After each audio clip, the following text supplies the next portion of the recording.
मैं ये कह रहा हूँ, जो ये कह रहे हैं राम आ रहे हैं, मैं उनसे कह रहा हूँ कि आप उनके पिताजी से पूछ के देखो, 2 वक्त की रोटी मिल रही है तो राम कहाँ से आ रहे हैं। भाई भाई के लिए लड़ रहे हैं, कोर्ट में खड़े हैं, बहन भाई के लिए एविडेंस ला के दे रही है।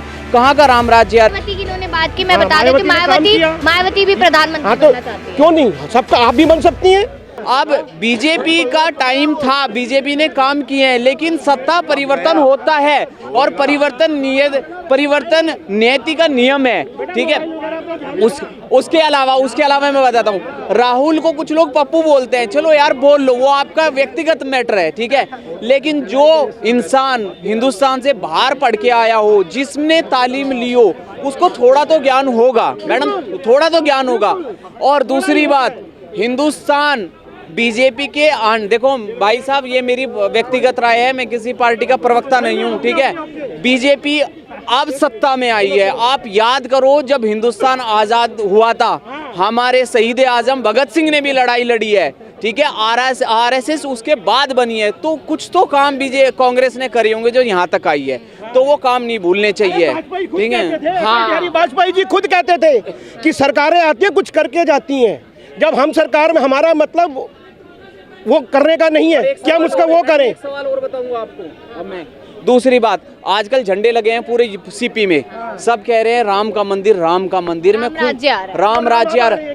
नहीं, मैं मानता हूँ राम राज्य है। हिंदुस्तान जो है देवी देवताओं का, ये देवी देवताओं का देश रहा है, लेकिन राम राज्य भगवान का मंदिर बन रहा है, मुझे भी खुशी है, हर किसी को खुशी है। मैं भी एक जाट सनातनी हूँ, ठीक है। लेकिन बात ये है कि ये भाई साहब ने कहा है कि अभी यही कह रहे थे ना, राम राज्य, इन्होंने पप्पू का नाम लिया था। मैं ये कह रहा हूँ, जो ये कह रहे हैं राम आ रहे हैं, मैं उनसे कह रहा हूँ कि आप उनके पिताजी से पूछ के देखो, 2 वक्त की रोटी मिल रही है तो राम कहाँ से आ रहे हैं। भाई भाई के लिए लड़ रहे हैं, कोर्ट में खड़े हैं, बहन भाई के लिए एविडेंस ला के दे रही है। कहाँ का राम राज्य आ रहा है। राम राज्य है आप मैडम, उसको छोड़ो आप, ठीक है, उसको छोड़ो आप, ठीक है।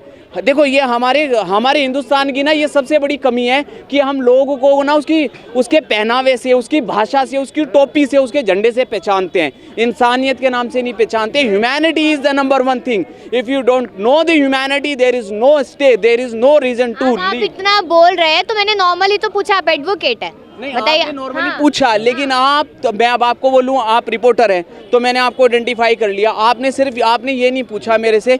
देखो, बात एडवोकेट की नहीं है, बात ये है कि समाज को जानने के लिए समाज जैसा होना चाहिए। उस दिन भी मैंने बोला कि कई बार क्या होता है ना, तालीम से तखत नहीं चलते। तखत चलाने के लिए आपको जमीनी ग्राउंड जीरो पे उतरना पड़ेगा। और राज तो इंदिरा गांधी भी चला गई, उसकी तो कोई बात नहीं करता है। और ये 15 साल 1975 की बात होती है, जब इंदिरा गांधी का नाम आता है, यहीं पे खड़े लोग 1975 की बात करते हैं। हाँ, तो उसी की मैं बात कर रहा हूँ ना।